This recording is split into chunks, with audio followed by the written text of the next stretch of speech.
पहा, आज आपण शिकणार आहोत स्वरूप पदे आणि भिन्न रूप पदे। तर सुरुवातीला तुम्हाला एक पद, द्विपद, त्रिपद याची माहिती अगोदर झालेलीच आहे। तर प्रथम मी एक पद घेते, 2x, याला काय म्हणतात? 2x। आणि दुसऱ्या पदाला याचं वाचन करा, ऋण3y। पुढचे एक मी पद घेते, 3/2 यम।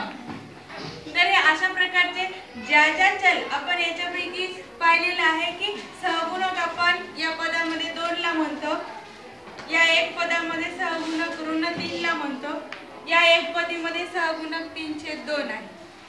पण जे चल आहेत या चलाचा प्रत्येक ठिकाणी इथे घातांक काही नाही म्हणजे इथे घातांक 1 असतो, या पण चलाचा घातांक काही नाही म्हणजे इथे 1 आहे, या पण याचा घातांक काही नाही म्हणजे 1 चल आहे।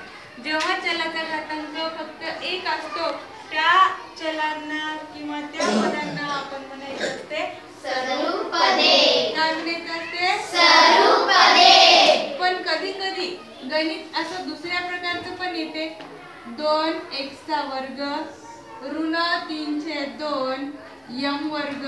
अशा वेळेस आपण या चलांचा घातांक 2 आहे, या पण चलाचा घातांक 2 आहे, म्हणजे ही दोन्ही सुद्धा एक पद, ही सुद्धा स्वरूप पदेच आहे।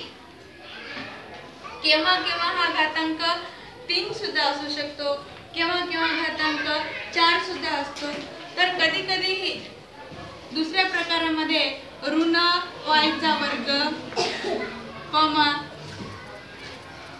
यम चा घातांक 3 2/6 y चा घातांक 2 आणि 8p²।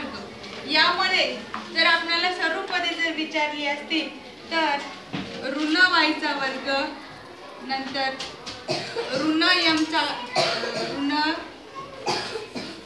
2/6 y² आणि 8p² हे तिन्ही एक पद स्वरूप पद आहेत। आणि ऋण यम 3/3 ऋण यमचा घन हे भिन्न रूप पद आहे। हे अशा प्रकारे तुम्हाला समजलं पाहिजे। स्वरूप पदे समजली का मग? हो मॅडम। आता पहा भिन्न रूप पदे।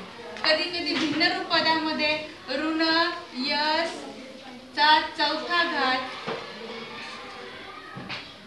3/5 p²। आता यांचा घातांक यसचा घातांक 4 आहे आणि p चा घातांक 2 आहे, मग घातांक यांचे सारखे आहेत का? नाही।